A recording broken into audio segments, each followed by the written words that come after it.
আসসালামু আলাইকুম, সবাইকে শুভেচ্ছা। আজ সোমবার 27 অক্টোবর 2014। ভয়েস মেরিনার প্রতিদিনের স্থানীয় সংবাদে আপনাদের স্বাগত জানাচ্ছি আমি আব্দুল্লাহ নয়ন। শুরুতেই সংবাদ শিরোনাম। কক্সবাজারে ব্যবসায়ীকে গুলি করে 7 লাখ টাকা ছিনতাই, জেলায় বাড়ছে শ্বাসকষ্টজনিত রোগীর সংখ্যা।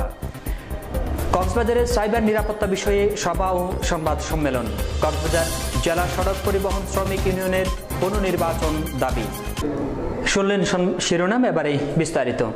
কক্সবাজার শহরের এক ব্যবসায়ীকে গুলি করে 7 লক্ষ টাকা ছিনিয়ে নিয়েছে ছিনতাইকারীরা। ব্যাংক থেকে টাকা নিয়ে আসার পথে তিনি এক ঘটনার শিকার হন। সোমবার বেলা 1:45টার দিকে আলীর জাহাল ব্রিজ সংলগ্ন মসজিদ মার্কেটে এই ঘটনা ঘটে। আহত ব্যবসায়ী আলীর জাহান বাজার ব্যবসায়ী সমিতির সাধারণ সম্পাদক এবং মিজান কমিউনিকেশনের মালিক। তাকে কক্সবাজার সদর হাসপাতালে ভর্তি করা হয়েছে। খবর পেয়ে পুলিশ ঘটনাস্থল পরিদর্শন করেছে, তবে এখনও কাউকে আটক করা সম্ভব হয়নি। ঋতু পরিবর্তনের প্রভাবে কক্সবাজারে ঘরে ঘরে ঠান্ডাজনিত রোগীর সংখ্যা দিন দিন বেড়ে যাচ্ছে। তারা ভিড় জমাচ্ছে বিভিন্ন হাসপাতালের বহির্বিভাগ ও চিকিৎসকদের চেম্বারে। শীতের শুরুতেই সব বয়সী মানুষ আক্রান্ত হচ্ছে ঠান্ডাজনিত সর্দি, কাশি ও জ্বরে। তবে শিশু বৃদ্ধদের ক্ষেত্রে এই রোগের প্রবণতা দেখা দেয় বেশি, আর ঝুঁকিও রয়েছে তাদের। কোনো শিশু আবার আক্রান্ত হচ্ছে ডায়রিয়ায়। মৌসুমী এসব রোগ শিশু আর বৃদ্ধদের বেশি হলেও এতে আক্রান্ত রোগী ও অভিভাবকদের আতঙ্কিত না হওয়ার পরামর্শ দিয়েছেন বিশেষজ্ঞ চিকিৎসকরা। সাইবার নিরাপত্তা নিশ্চিত করার মধ্য দিয়ে সামাজিক মূল্যবোধ বৃদ্ধি করার আহ্বান জানিয়েছেন কক্সবাজারের শীর্ষ পর্যায়ের বিশেষজ্ঞরা। রোববার বিকেলে কক্সবাজার জেলা প্রশাসক সম্মেলন কক্ষে অনুষ্ঠিত সাইবার নিরাপত্তা আইন বাস্তবায়নের বিষয়ে সচেতনতামূলক আলোচনা সভা ও সংবাদ সম্মেলনে এই আহ্বান জানানো হয়। জেলা প্রশাসক মোহাম্মদ রুহুল আমিনের সভাপতিত্বে অনুষ্ঠিত অনুষ্ঠানে প্রধান অতিথি ছিলেন কক্সবাজার জেলা দায়রা ও জজ আদালতের বিচারক মোহাম্মদ সাদেকুল ইসলাম।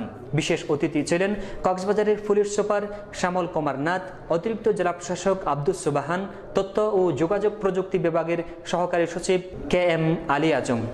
এবার বিরতি, ফিরছি একটু পরেই, সঙ্গে থাকুন।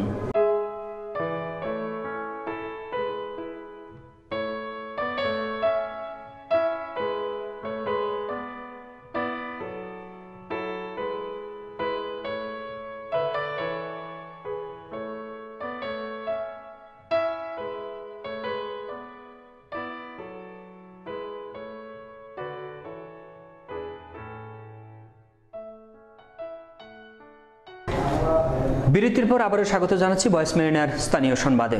কক্সবাজার শহরের সমিতি পাড়া থেকে অবৈধ মালামাল ভর্তি পিকআপ ভ্যান সহ 2 ব্যক্তিকে আটক করেছে কক্সবাজার পুলিশ। দিবাগত রাত 3টার দিকে এই ঘটনা ঘটে। আটককৃতরা হলেন শহরের সমিতি পাড়ার জাফর আহমদের ছেলে মহসিন ও চট্টগ্রাম পাহাড়তলির CMB'র আমির হামজার ছেলে মোহাম্মদ হোসেন। কক্সবাজার সদর থানার SI জজ চাকমা জানান, গোপন সংবাদের ভিত্তিতে অভিযান চালিয়ে গাড়ির চালক সহ 2 ব্যক্তিকে আটক করা হয় আর মালামাল ভর্তি পিকআপ ভ্যান জব্দ করা হয়। কক্সবাজার জেলা সড়ক পরিবহন শ্রমিক ইউনিয়নের নির্বাচনে সাধারণ সম্পাদক পদে ব্যাপক বুট কারচুপির অভিযোগ করেছেন এক প্রার্থী।